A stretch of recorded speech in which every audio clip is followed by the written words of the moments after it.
Welcome everybody to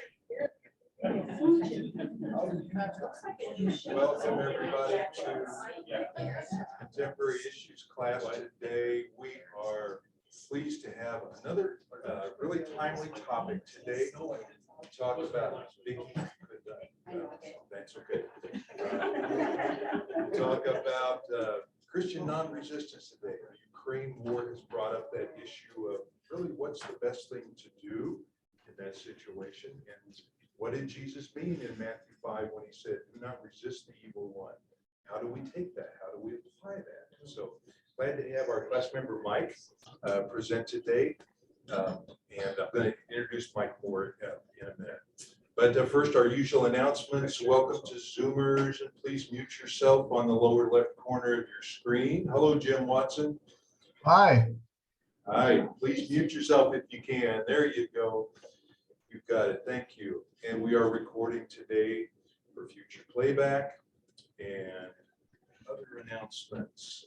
Anything coming up church-wise? I just want to say that, yeah, the attendance is going around and it started last week. So if you were here last week and you didn't sign in, please go ahead and put an X by that so that they will count that. Thank you. That's all. Sure. Other announcements. What a story about the Buffalo grocery store shooting. If some of you didn't hear that, it's very much like the Boulder supermarket shooting. 18-year-old white boy that had posted racist things on the internet and then went in and killed 10 people in a grocery store, and many of them black. So another very sad thing. Politicians saying, "What can we do to stop this again?" And it's just a never-ending story in America, and looking for a solution.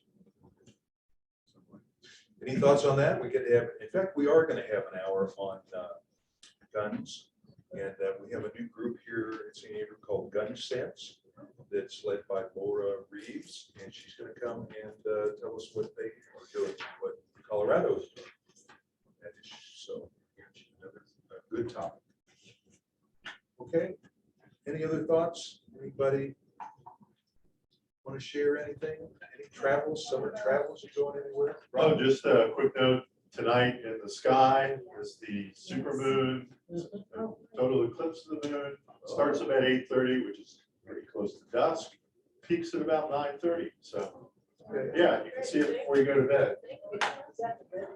Red moon, red supermoon. Yeah. Is it called a blood moon? Something like that. Yeah. And a flower. And a flower moon. And you shouldn't need a telescope. It just looks like bike trees. Good. Okay. Very good. All righty. I'm glad to have Mike in our class. Mike is just retired in March from a banking career and joined St. Andrew about last December, was it? So you're fairly new to St. Andrew too. But I see Mike at a lot of classes that I go to. He's been in Rev Mark's class just the last couple of weeks, and Rev Jerry's, and so I know you enjoy classes and education and looking at things from a different perspective, which I love too. And when we talked about Ukraine a couple of weeks ago here, Mike said, "What about the other side? You know, what did Jesus mean in Matthew 8 when he said, 'Resist the evil one'? Should we take that literally in cases of war? And what would it look like if you just gave up when people invaded your country? What would the world be like if we let every evil person just have their way?" So we thought we'd talk about that today and what that meant for civil rights movement, Martin Luther King's nonviolent resistance. And it's an appealing concept of love and not opposing your enemy that helped Christianity spread. But what does it really mean in the real world when there are evil people trying to hurt you? So let's talk about that today. So welcome, Mike. Thank you. And we will, we have quite a few slides, and so I want to get my share screen here. And we're going to go through a slideshow, and Mike is going to present. You want to take questions while you're presenting?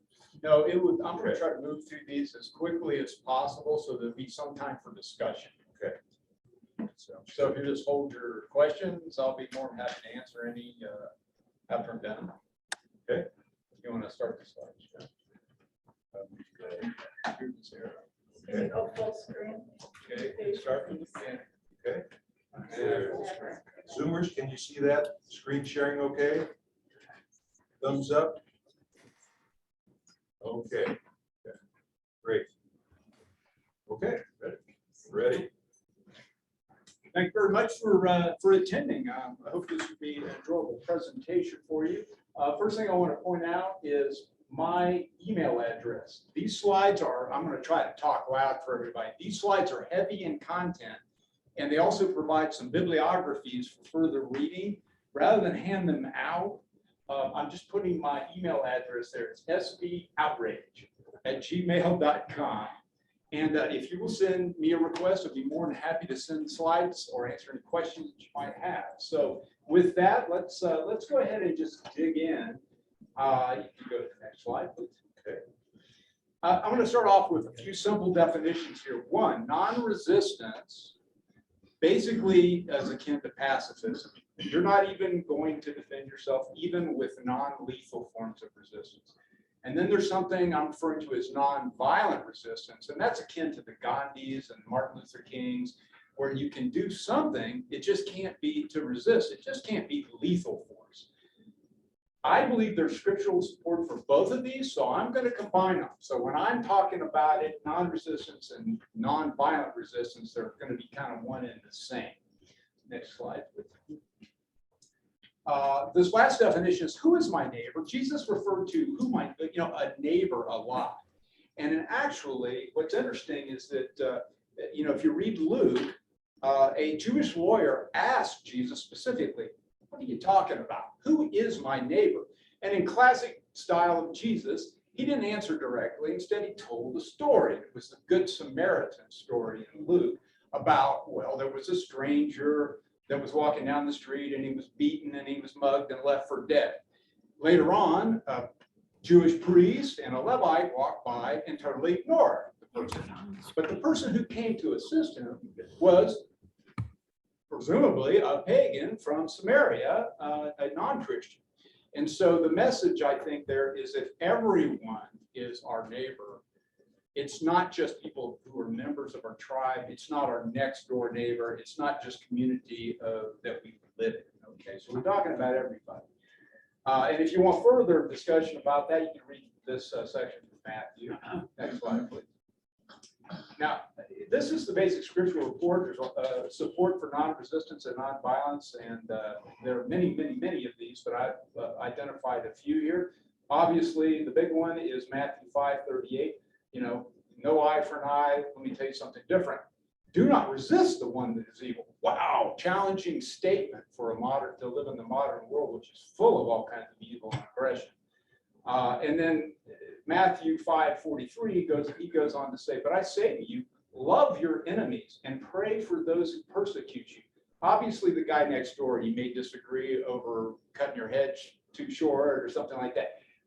But again, we're talking about the big wide world. We are talking about nation states, and Jesus was talking about nation states. Your neighbor doesn't persecute you. Enemies persecute you, and he says we should love them. Okay. And then, of course, Romans is even more, goes into more detail. Leave vengeance to the Lord. Do not be evil with evil. Okay. Next slide, please. So, might be interested to see if you haven't read this. What does the Methodist Church that we all belong to say about this? Well, in the Book of Discipline, it couldn't be clearer. On the section on War and Peace, it says, we believe war is incompatible with the teachings and example of Christ. We therefore reject war as an instrument of national foreign policy. Now, this sounds very clear, but if you go on and read the rest of it, it gives us a little wiggle room for fighting things like defensive wars and things like that. Okay, so it's not an absolute prohibition against never engaging in any war for any reason, including self-defense. And so that tees it up for the potential to use just war theory, which we're going to talk about. Also, I just put a little quote there from the John Wesley General Rules of Methodism. One of the things he refers to is, if you want to be righteous and you desire salvation, do no harm and avoid evil of every kind. Okay, next slide, please. Here are some selected readings that goes fountainhead of nonviolence, all right? Aidan Ballou is sort of the American father of a nonviolence movement.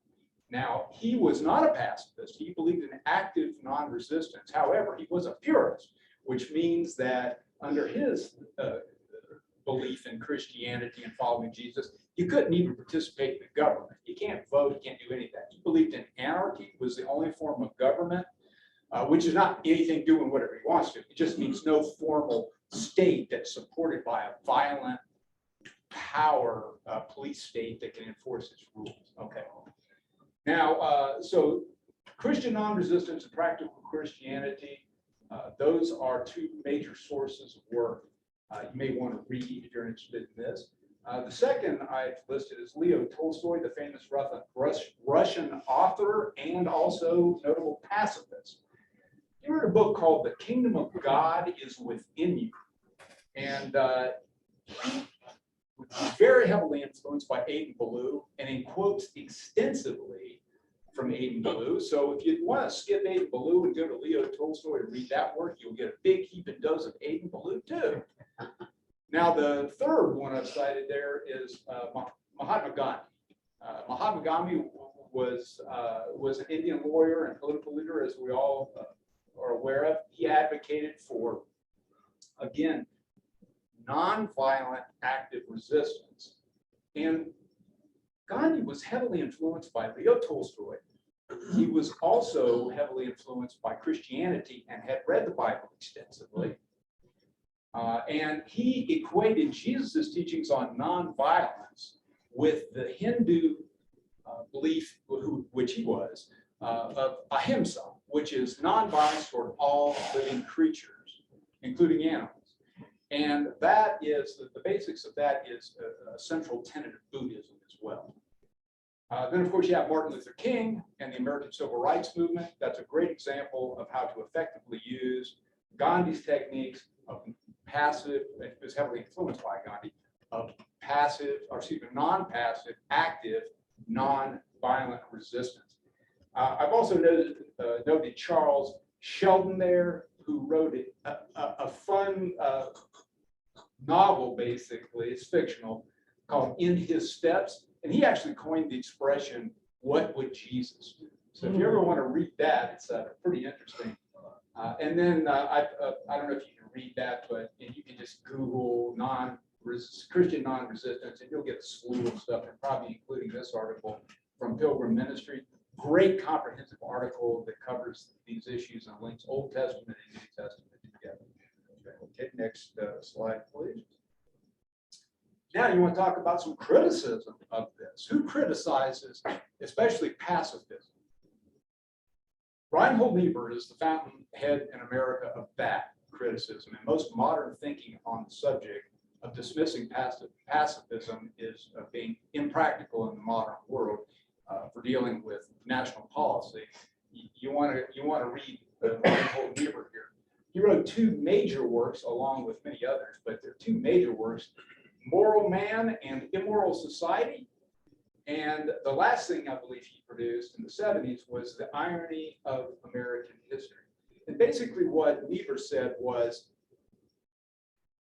there is an inherent conflict between the national policies of nation states in the quest of social equity and justice and the religious goal of moral purity, moral justice, human justice versus God's justice. The two are like oil and water, and they cannot mix to bring about what Jesus wanted to get accomplished was impractical. It can't be, it's a noble cause, but it can't be done in this earthly existence.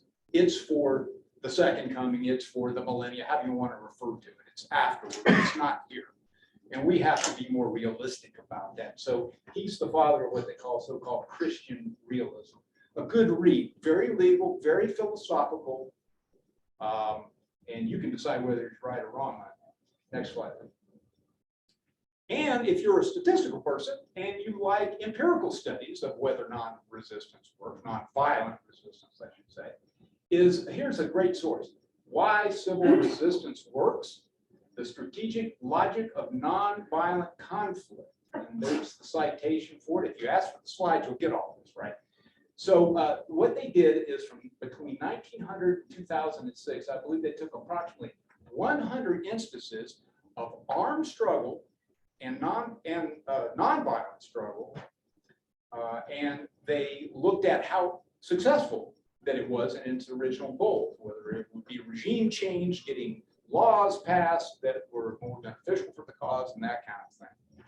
What they found was statistically that nonviolent movements were 4 times more likely to be successful than violent movements. And it cites a variety of reasons for that. Is the primary reason is that the second you pick up arms, you completely lose the moral high ground, and anybody who would follow you based on morality now believes, you know, you're an enemy, and you turn the power back over to the state you're trying to, that's oppressing you, because then they say, these people are terrorists. We've got to fight these people. See, and so that's how you lose the moral high ground when you sit through armed struggle.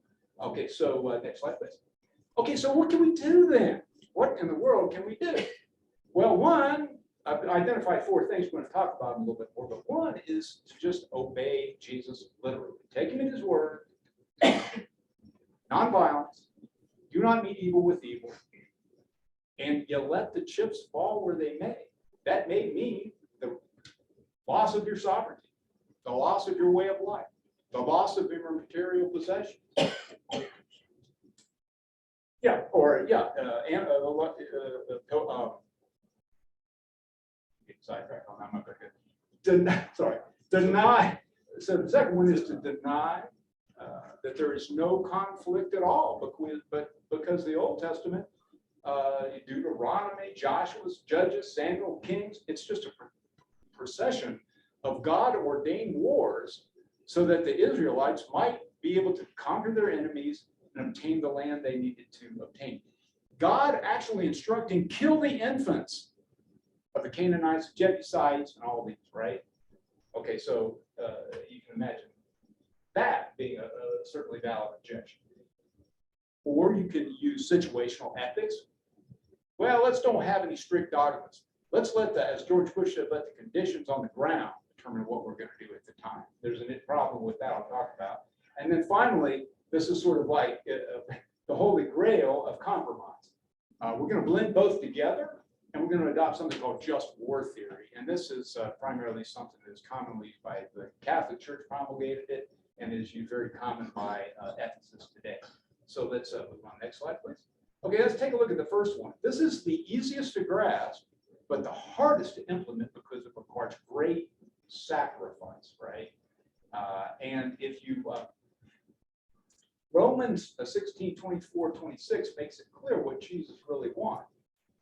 If anyone would come after me, let him deny himself and take up his cross and follow me.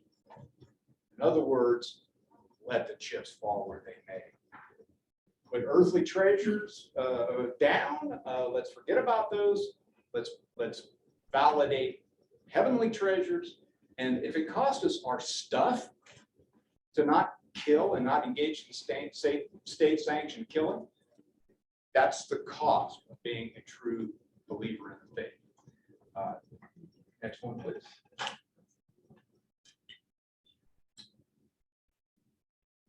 Okay, so let's just stop on with that one here, and let's apply. What would that mean if we applied non-resistance and non-violence, applied that ethic to Ukraine? First of all, you're going to stop all arms sales, military support to Ukraine immediately. You would push Ukraine to advance a sincere dialogue with Putin, and we would offer to mediate and that kind of thing, but not continue to support them militarily. We would continue with unlimited humanitarian assistance. Economic sanctions are absolutely fine, provided they don't compromise the ability for people to feed the civilians and take care of the civilians and advance human principles. Do not extend NATO protections to Ukraine. Do that now or in the future. And you would accept the outcome that Ukraine might have to relinquish part of its sovereignty, maybe the Donbass region or something else. And you may also have to concede the point that Putin may indeed continue his aggression and acquire more territories. And let the chips fall where they may. That's hard, though, I know, right? Let's move on to the next slide. So what do Americans actually think? Absolutely strong majorities for humanitarian support, increased economic sanctions. But interestingly, 35% of people say, indeed, no more military support for Ukraine. And direct military action is off the table. 72% said, no, I don't want to go to war with Putin. Next slide. Now, number two, we talked about here, deny that war, that there is an issue. Just say it's biblically justified because of the various Old Testament references to war. The only issue here is that it completely ignores the New Testament. You have to cast that aside and just look only at the Old Testament. That doesn't seem quite fair since Jesus is a New Testament phenomenon. Yeah. Now, proponents of biblical justification often rely heavily on Romans 13 as well, where Paul says, essentially, Christians should be obedient to the state. They should pay their taxes and all of these things because God wouldn't have ordained the state government if he didn't support it and it didn't accomplish his earthly aims. Now, one thing I have tried to consider on this is maybe Paul is being misunderstood here by people that want to use this to say state sanctioned support of the military is necessary to obey the state. It's a nuanced argument. It's very difficult to get to where Paul was going here with this, but Paul was basically believing that and teaching that when you become a faithful Christian and you love Christ, then you will obey his great commandments. And when you do that, all of the Mosaic laws, all of the secular laws, all law will be subjugated and irrelevant for the true believer because commandments are now written on your heart. You are not going to be killing, and you are not going to be stealing. You're not going to be doing anything. You don't need these laws to control you anymore. So the secular state is really, and its laws are really designed for non-believers to control their behavior. And Christians, true Christians, can indeed enjoy the protections of the state. And that's why you should pay your taxes. You can enjoy because they stop the predations of non-believers on the believers. So that's where the Amish and Mennonites, they can be pacifists essentially. Not all of them are these days, but they can be pacifists essentially and still feel good about the fact that I'm still paying my taxes. And you know what? If that means that you're protecting me, go for it. That's fine. I don't feel any obligation to betray Jesus and betray my moral code to operate for you, because if you go away and that secular government goes away, we'll let the chips fall where they may. Next slide. Okay, so the situational ethics approach, not going to spend much time with that. That's anything goes. Let's figure it out as we go. It's a great policy. But unfortunately, what happens is it sets the stage for endless debate, capricious policies that may not be followed from, administration to administration, and that can just result in a less favorable outcome than any of the rest of them. Okay, next one, please. And then, of course, here's the classic, right? Just war theory. That is a very legalistic, and it's the ultimate compromise here. Just war theory was developed primarily by the Catholic Church based on the original writings of Cicero. Augustine and St. Thomas Aquinas really developed it, and there have been many other modern thinkers that have built upon it. Understand there's no universally agreed upon standard, okay, but I'm going to cover the basics. So if you go to the next slide, please. There are three major components of just war theory. One, when is it right to go to war? Two, once you begin the war, what is the right conduct in the war? What can you do? What can't you do to be ethical? And then finally, when it's time to settle the war, how do you make an appropriate settlement that's moral and ethical? Okay, next slide. This is the major components of just war theory. I'm not going to go through every single one of them because we're going to do that when we talk about Ukraine as the final thing. So just war theory, basically, whether it's right to begin a conflict is the thrust of it is it's got to be for just cause. It can't be for defending democracy in and of itself. It can't be for defending the king. It can't be for defending your dictator. It can't be a secular sort of goal. Okay, imminent life, a life has to be in imminent danger. Genocide on a wide scale, those are the kind of things that may make it a moral and just war. And that's one of the reasons why in Ukraine they're focusing so heavily on genocide and those kind of things, because that's helping to justify the rationale for the war, besides just defending democracy, which isn't inherently qualification for the wars. Oh, next slide, please. So, and then of course, once you start the war, whether it's right or how you fight the war, are you fighting it in the right way? Again, I'm not going to go through each one of these things, but the major thrust is no nuclear weapons, no chemical weapons, no fléchettes and cluster bombs. A lot of the things that are just, most people agree, it's just no humanistic way to fight even a defensive and moral war. We can't do certain things, and we need to be proportional with it. If somebody throws stones at us, we can't drop a nuke on them, right? It's got to be something proportional. Next slide, please. And then finally, we get ready to settle the war. Let's do it the right way. We learned this in World War I. We came out of World War I and laid such massive reparations on Germany and such massive debt on Germany to repay the cost of the debt in retaliation for their aggression, that it crushed their economy, it crushed the Weimar Republic, and led to the rise of Hitler and nationalism and a perceived need to restore the humiliation and redeem the humiliation they had suffered at the Allies after World War I. And so that informed our thinking in World War II. We came out of World War II, we had the Marshall Plan, and they started to realize we got to end the war the right way. We need to rebuild, we need to forgive, and we need to do whatever we can after a brief occupation. We need to be able to do whatever we can to support these people to get back on their feet and not hold it against them for generations to come. And yeah, and that was actually, I would argue, quite successful. So that's, that's one possibility. in Japan too. Yes, indeed. Let's move on to the next one, please. Okay, so Ukraine war, pretty good on time. How does it stack up? Let's take this one point by point. This is whether it's right to go to war. That's the first one. Is it a just cause? Okay, this is debatable, but likely yes. All right, it's a defensive war against aggression. There's no question.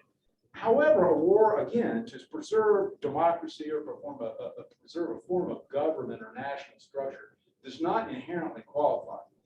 And that's why the focus now has been so heavily put on Putin's civilian reprisals, war crimes, genocide, and those things. Those are more just reasons. And so you sort of back into the yes.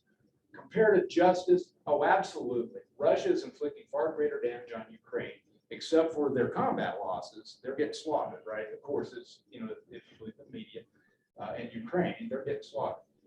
Competent authority, absolutely, duly authorized by a competent, in charge authority. Did it have the right intention? Yes, it's correcting a wrong with defensive goals, not to acquire territory or material gain. Is there a probability of success? This is an interesting one. You're not supposed to go to war unless you can win it. Otherwise, it's just vain killing, right? And killing in vain. Yes. Unfortunately, only because other countries are putting up the tab and putting up the military hardware.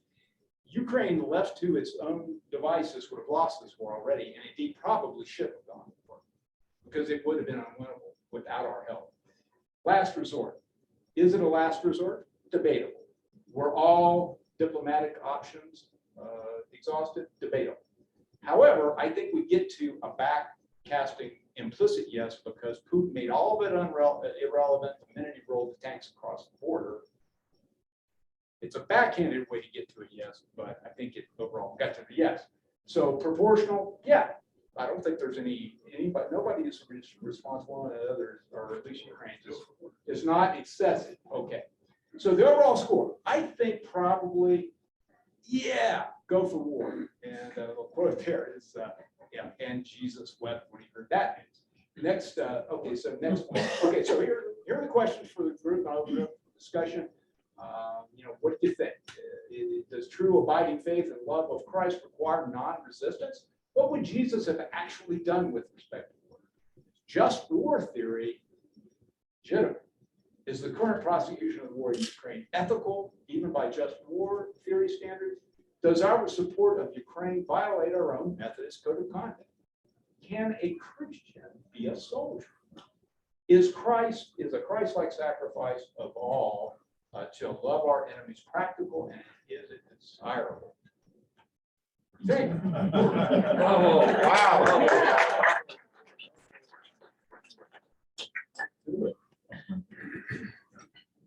What do you think?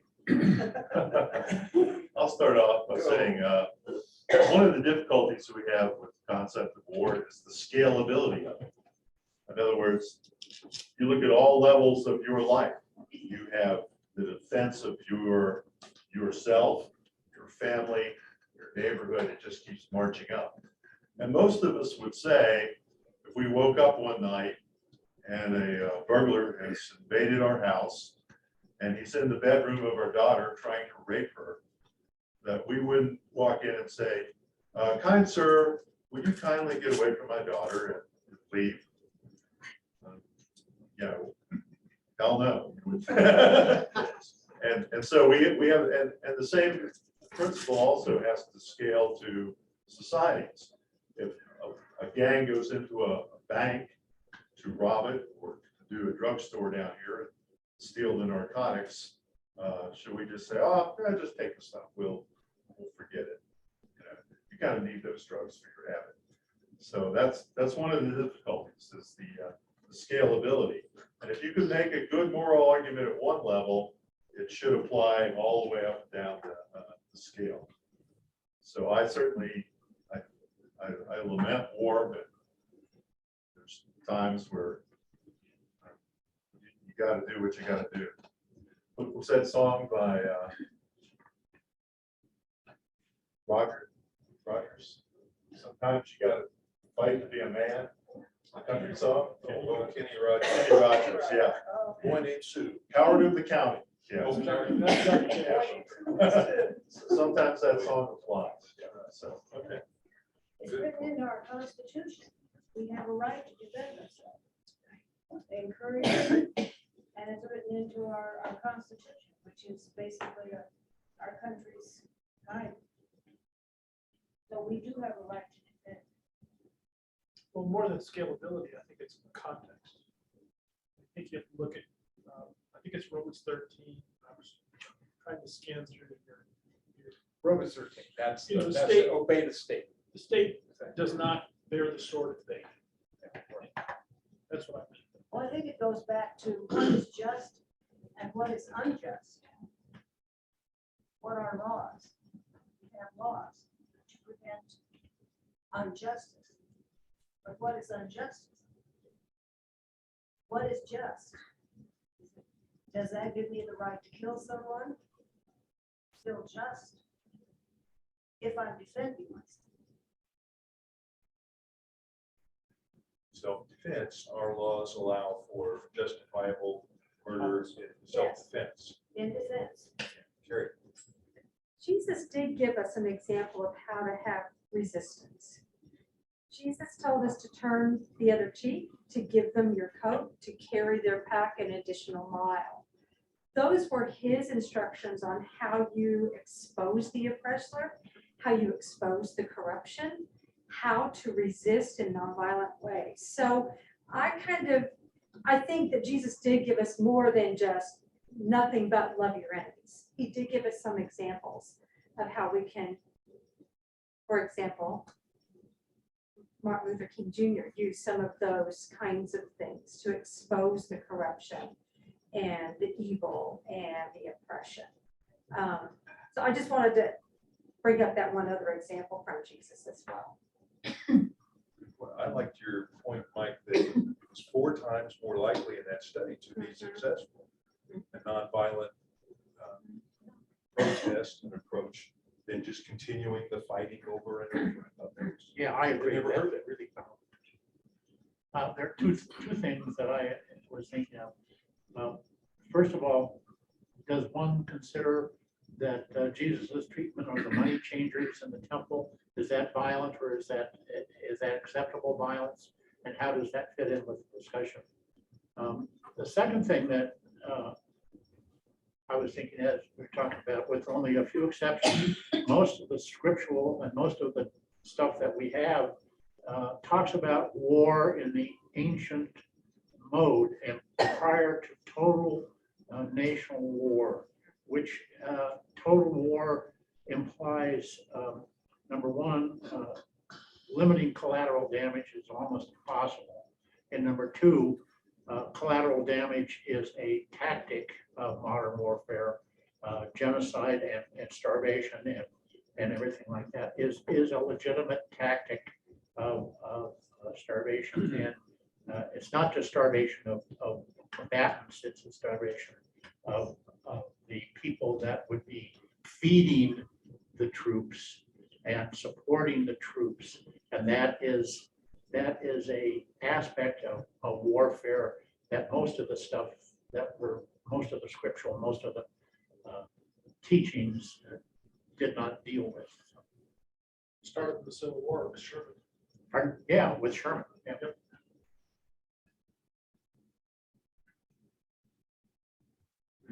Mike and I were talking just before class too about what drew a lot of us to Methodism is the quadrilateral. We should use scripture, reason, tradition, and experience in evaluating this and other issues. So not just scripture and taking it literally, but thinking it through and using those other factors too. So, and I think this is a perfect example of one where you have to do that. Because we know that Jesus didn't speak literally in some of these examples that he gave, like if your eye causes you to sin, pluck out your eye. It didn't really mean for all of us to do that, or we'd all have no eyes. Yeah. And, so how do we apply those kind of statements to everyday situations? But as Mike has pointed out to us, you got to take these things seriously about loving and forgiving. And if Jesus didn't go to that extreme in saying these things, we wouldn't be taking them seriously, probably. What do you think, Carol? Just a question, maybe someone in the room knows. With our support, with our military support, are we just covering our costs or are we profiting from the war? How would we profit? You're talking about this war? Yeah, Ukraine. Tell us how we would be profiting, Oh, selling our weapons. selling Selling. weapons to Ukraine or others. So, So what we're doing is not, is it altruistic or are we trying to profit? it's not really been covered by the people. Yeah, I know, they just use the word support. What that means.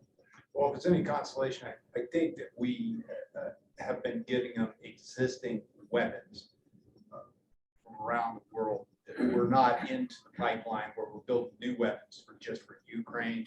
But if it went on and on and on, we probably, the arms manufacturers would be making money on it. So Mike Eisenhower's admonition against the military industrial complex. Eisenhower's admonition against the military complex, that we use it too much, we go to it too quickly. It's there, we have to use it. So that's right. Virtually no weapons are created by nonprofit agencies. So every military order, be it for a truck or even K rations for the troops, involves giving a profit to someone.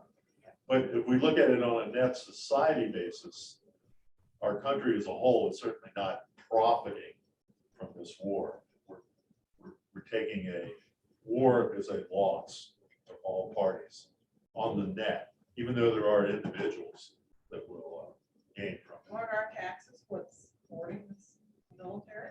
Sure, So sure. it comes from our pockets.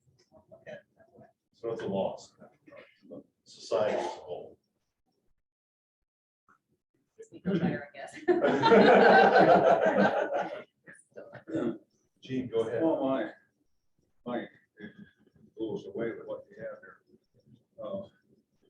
Bonhoeffer, as you recall, the Lutheran pastor, was a part of the conspiracy to kill Hitler because of the magnitude of the Holocaust and the pervasive aggression throughout Europe.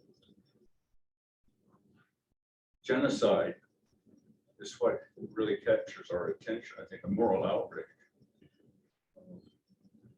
One that I think most of us would find repugnant was Malthus, who was a clergy person, was a clergyman. His philosophy, if you recall, was that wars are one means of pruning the population, so we do not become overpopulated. That in the span of time, it sort of sounds like Niebuhr here, that we're inherently corrupt. But if that be our nature, then look at throughout entire mankind's history of the wars we had, is that a way of pruning the population? I like to say that's just a justification for violence, and I know most of us find that very repugnant today. But I think back to the magnitude of the offense, the genocide, the Holocaust, the moral outrage. It's difficult to maintain your humanity, don't you think? To really feel human as a human being without doing something. That almost gets back to Clint Eastwood and Meet My Day Law. Yeah. That you've got to intervene, or you can't live with yourself. And apparently Bonhoeffer was inflicted by that.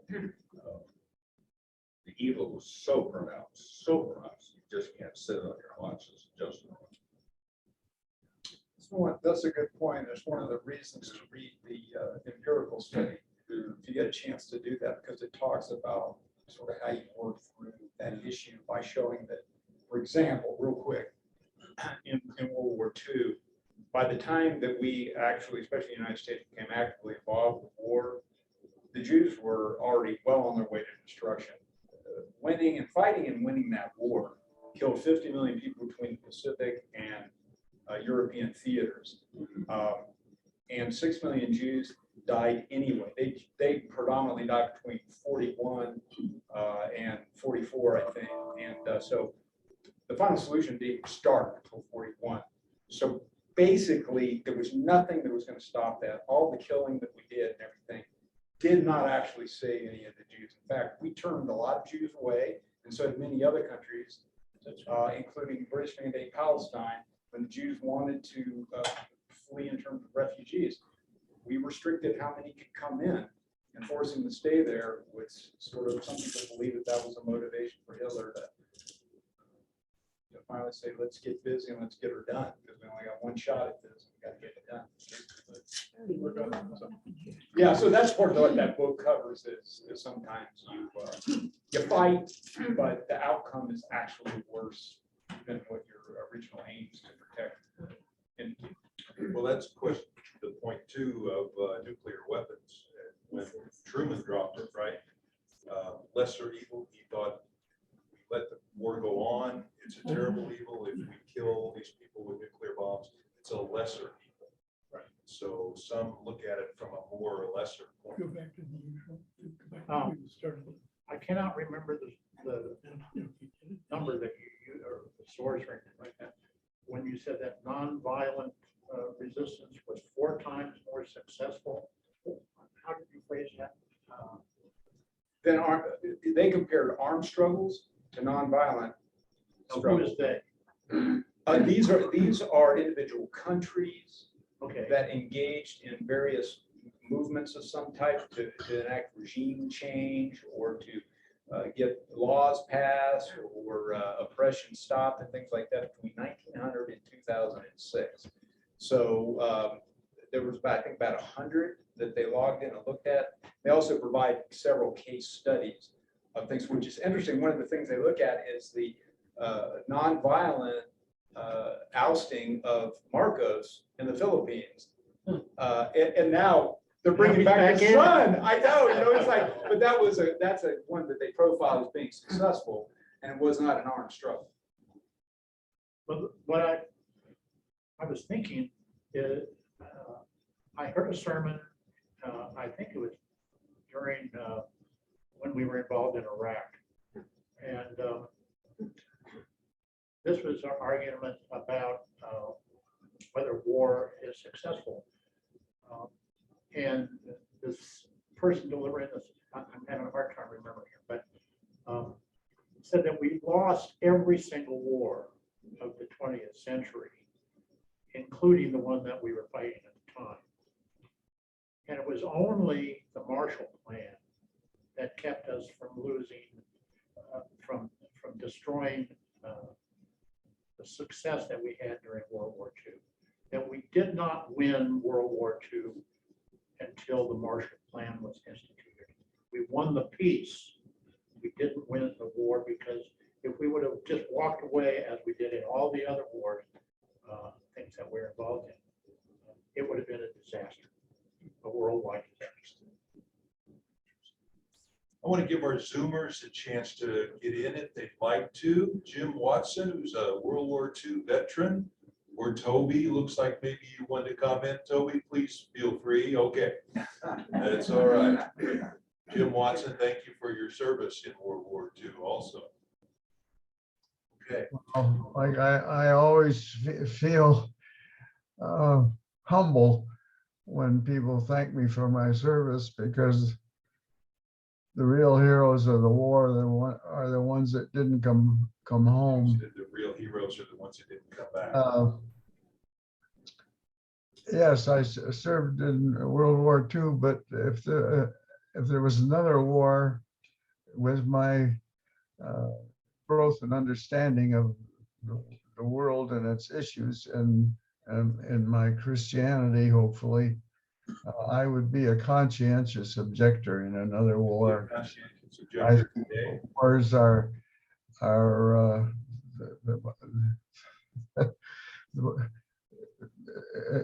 it's just stupid, because problems can be solved peacefully if you want to be. In most cases.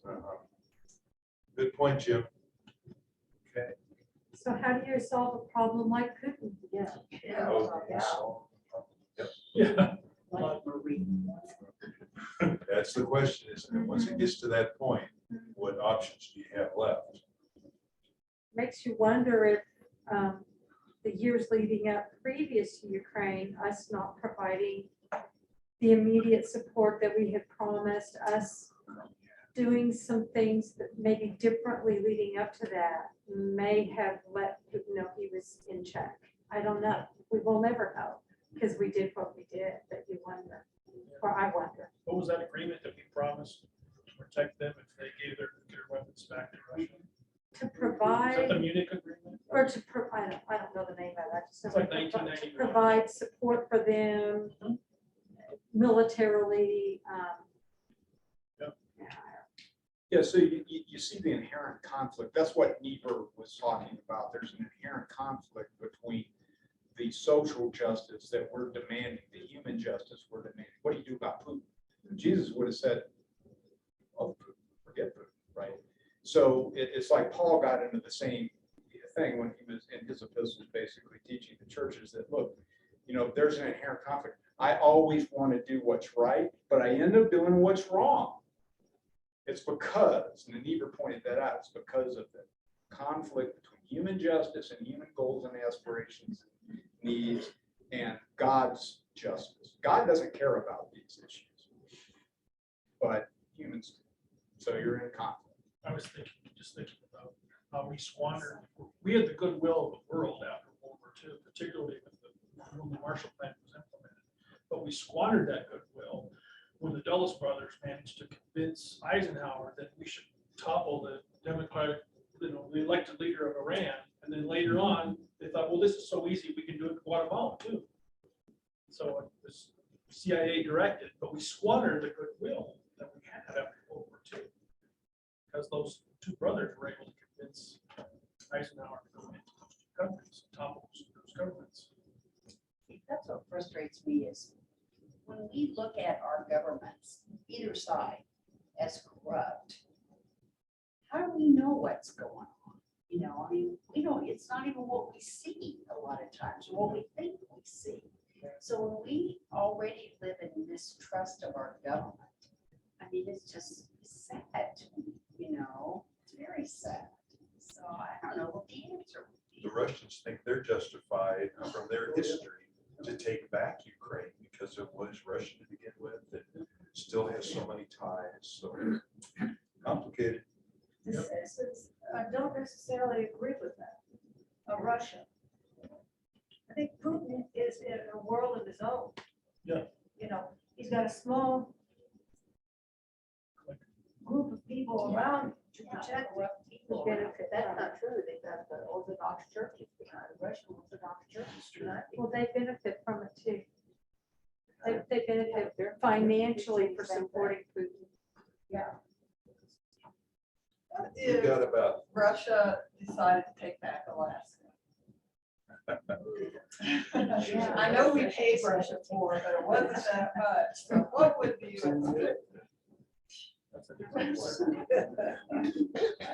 we've got about 5 minutes left. Let me throw out question 2. I think somebody over here, maybe it was Jim, mentioned Jesus turning over the tables in the temple. And a lot of people point to that as justifiable anger, showing righteous anger and resistance. He didn't forgive and be nice to those money changers at the moment. He showed some anger and resistance to what they were doing. So does that give us some justification, just war theory? Is that the example of righteous opposition? There's the other phrase too, don't cast your pearls before swine. Swine. It's mine, say it. Well, I think if you bring it down to a smaller scale, as if, I mean, really a smaller scale, I'm thinking this whole time on how we deal even with our, I'm thinking of a child or an adult child that is difficult to deal with. And you, I mean, you learn how much you can take with that person, and you just take it because you know you're not going to win that war. You just take it until they hit the wall and they start to step over the line, and then you get your dagger, you know. And I just wonder if that's too simplistic to think about the big picture, because I think, you know, experience tells you that you can just go head to head with these things a lot and it doesn't get you anywhere, you know, until they push you right to that point. Sounds like you speak from experience. Remember, Popeye said, and all I can stand, and I can't stand them all. So I wonder and look at it that way on a big scale, because it didn't pay to fight those battles if you know you're not gonna win, you know, until it's just like enough. I'm reminded a little bit of, who is the priest in LA that Homeboy Ministries? Yeah. Who is, I can't remember, Father Boyle. Mm-hmm. And people, they're at war with gangs, and gangs are at war with one another, and somehow his love and kindness and acceptance, and I'm not saying this is what we should all do, I'm just saying, Yeah. here's an example of someone who has taken love like Christ told us to love our enemies and made it make a difference. So there are examples of when that works. You know, and we talked about it'll be God's vengeance in the end, but Jesus said, on earth as it is in heaven. And how can we live together here and now? And I don't know, I think Father Boyle is onto something too. Yeah, with regard to Vicky's point, the Bible does give some direction in that. Yes. And I don't care what your opinion is about Paul or Saul, Right.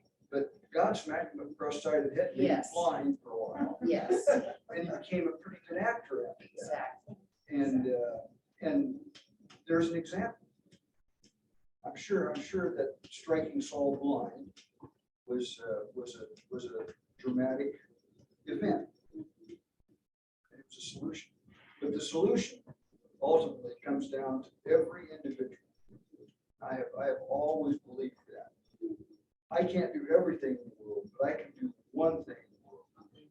Right. You know, and it was in our sermon this morning. It was in our sermon this morning. Curly.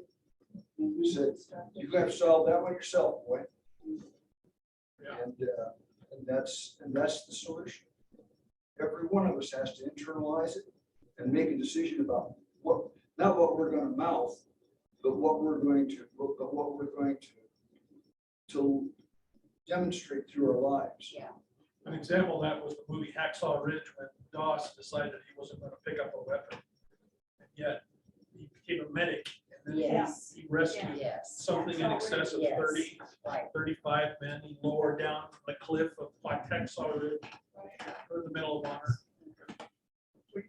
Opposition, There's something that, I'm sorry. It's okay. Go ahead, Jim. opposition to war or refusal to participate in a war doesn't mean you don't fight against evil in the world. Look at I feel sorry for the Russian citizens. You know, thousands, tens of thousands of were demonstrating against Putin's war, and they're arrested. Russians You know, demonstrated. Yes. You still fight against evil in every way possible, but not in a killing Just not fashion. the killing plan. Yes, good point. And that's probably what a lot of Quakers and pacifists do. Yeah, as Mike said. We're wrapping up, Jim. One of the things that always bothers me about discussions like this is that we are all pleased to put ourselves into the seat of power, that we are having a discussion with Vladimir Putin, and that we are making these momentous decisions like Harry Truman and all of these things.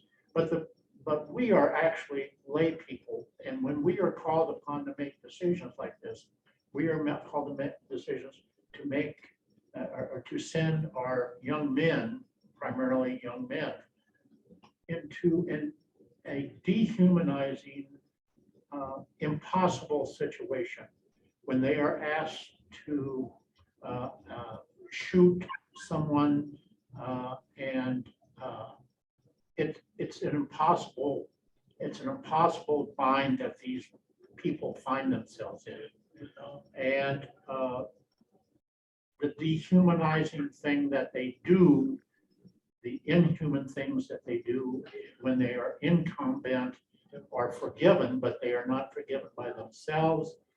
They come back to us no matter if they're not wounded, they come back to us broken people. And all of these things are very, very personal things that they don't have any control over. They are asked to do all of these things in a very, very cavalier manner by the people on high. Yep. And the ramifications of this follow us for years after the war is over, probably the rest of their lives. And as Christians, how can we do that in any kind of a cavalier and unfeeling manner? It's great to talk theory. It's great to talk these wonderful things with power at your fingertips, but Yeah, I feel for servicemen, you know, and there's a lot of suicides. And they're brought up to, you know, to be kind and generous, love your neighbor.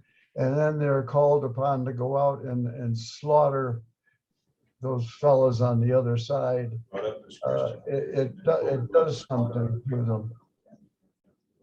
Thank you, Jim. Thank you, everybody. We're out of time. Commenting on what Jim's good comments were. Yes, you were commenting on Jim Banner. Okay. Yeah, thank you, Mike. That Great was discussion very- today. Look at all sides of an issue when we can. Let me lead just a brief prayer here. And thank you, Lord, for reminding us we need to forgive and love our enemies whenever we can. Help us with these difficult issues. We thank you for all your blessings. Amen. Thank you. Thank you. Bye.